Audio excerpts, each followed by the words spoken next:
it's a tale as old as time, really, Jess. This is a former clean, pristine, and able to gleam Disney star from the Disney Channel that goes on to launch a pop career, and in doing so, tries to shake off their innocent and sort of childlike image that the Disney Channel like to covet.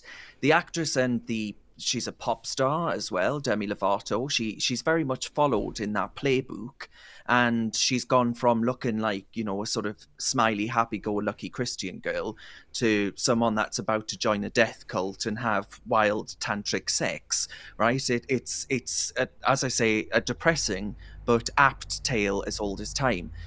And she's someone that, and I'm not allowed to call her she actually, because she now uses the trendy pronouns they, them to be oh so different. And in a promotional image, Jess, for the 30-year-old, I think she is, the 30-year-old's latest album, it's called Holy FVCK. Now you can see what she's trying to do there as well, trying to be also, provocative in obviously trying to make us all think of the word fuck, frankly. And the pop star was papered across multiple sites across London last year when this album launched, and she's in a bondage style outfit and she's on a cushioned crucifix. Now, Jess, I don't know about you, but I was led to believe that actually, imagine if someone did I don't know, dressed up as the Prophet Muhammad. Let's say, for example, Harry Styles dresses up as the Prophet Muhammad. And imagine the howls from the Advertising Standards Agency at that time. That would have been banned immediately. But because it's Christianity, it's been able to get away with it since August of last year. But I'm about to massively contradict myself, because I think the advertising campaign, that should have been banned just for using the F word, right? I think if you've got children looking up at this word, now it doesn't actually say it, but it uses a V instead of a U. It's quite clear what it is trying to do, and you'll have children asking, what does FVCK mean? Now, that to me isn't acceptable, right? I don't mean to be all Mary Whitehouse about it, but it's not acceptable for children to be exposed to language like that, in my opinion. But the advertising campaign was purportedly banned for causing offence to Christians. Now, I actually think she makes a perfect case for Christianity in this advert, right? She's a pop star that's been to rehab, that clearly struggles with her image, and now she's seeking something bigger than herself through the lunacy of gender identity. In my opinion, there can be absolutely no better an advert for why being a Christian offers more to life than being some hedonistic pop star. But I don't know about you. I go back to that fundamental point. I can't imagine any other religion apart from Christianity being seen as okay for the pop industry, the music industry, to take the mickey out of, essentially, in this way.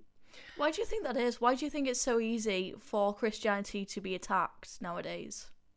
I think it's easy because no one, frankly, the Church of England, right? The Church of England, even just today, actually, it was yesterday, or this week anyway, at least, they've said that they're going to spend £100 million on ensuring that the church's role in colonialism is exposed. Now, you go back to William Wilberforce, right? And the church and its laity were at the forefront of the abolition movement, right? The church went above and beyond to say that actually we are all one in Christ, and that this is a total nonsense to actually have people as slaves. Now, instead of robustly defending that, Jess, the church lays over and says, well, we've got no money for parishes throughout the country, but we do have money to lambast Christianity and ourselves over its self-flagellation, over something that happened long before Archbishop Welby was on this earth, long before Archbishop Welby's grandparents were on this earth. You go back quite some time. Why are they spending £100 million apologising for this? So it's very easy for a pop star like Demi Lovato to attack Christianity when the key proponents of Christianity are more than willing to accept that there are problems with it themselves. It's that is the be all and end all for me. Whereas on Islam, imagine, Jess, the howls. Remember the howls that came for the Batley Grammar School teacher, and the way in which many commentators won't speak about it. Even that teacher, as far as I'm aware, is still in hiding. But commentators don't speak about this. Politicians don't speak about this. And why is that? It's because in Islam, you can't get away with it because the proponents of Islam will scream bloody murder and say, absolutely not. You know, you're not going to get away with this. This is offensive to us. But Christians, with a shrug of the shoulders, that's it. But again, I'm about to contradict myself because I don't think we should have de facto blasphemy laws in this country. I think the Archbishop and others should defend Christianity more than they actually do. But I don't think we should actually be allowing anyone to get away with banning something on the grounds of it being offensive for a religion. It should be banned because it is offensive to the eyes, or not offensive, but it is exposing young children to words that I don't think they should be using in any common, decent society. So that's where I'm at on that. I mean, it goes to show as well in the sales of this album, by the way, it hasn't had a top 50 single in America. So it's been a total flop. It's one attention-seeking trend too far. There seems to be an agenda to try and take away the innocence of children we've seen, Yeah. whether that be like Drag Queen Story Hour or this recent thing with Demi Lovato. Why do you think that is? Why do you think the left are so keen on trying to take away childhood innocence? It's a very depressing thing, actually, isn't it? And it seems to have been exacerbated in the social media age. I mean, I don't remember, you sort of go back to Mao's Cultural Revolution, where you've got children being indoctrinated to take their little red book and read it with glee.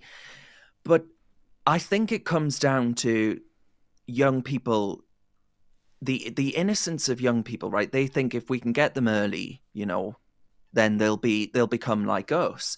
Whereas I would say the politicization of children has to be one of the most outrageous things that we see people just being totally complicit in this day and age. I mean, I can't think of anything really that I would like to discuss with children other than reading a bedtime story, maybe maths, English, science, key things on the curriculum. I don't think Drag Queen Story Hour is a necessary prerequisite of raising a fit and healthy child that's going to grow up to be a benefit to the British people and wider British society. I just find the whole thing an absurdity. And it's rather telling, actually, isn't it, that they do want to shove this and expose children to. Sometimes these drag queens have double entendres as their names. I mean, there was one called Flow Job. Now they're arguing, well, actually, that's not, it's not called Blow Job. But in my opinion, having a child say, well, what does flow job mean? That is like the Demi Lovato thing with the FVCK. It's doing exactly the same thing, Jess. It's innuendo. And I don't think we should be exposing children to that sort of thing. It's almost like I think they get sort of a kick out of it by almost breaking the barrier, by almost coming across as quite evil and perverted.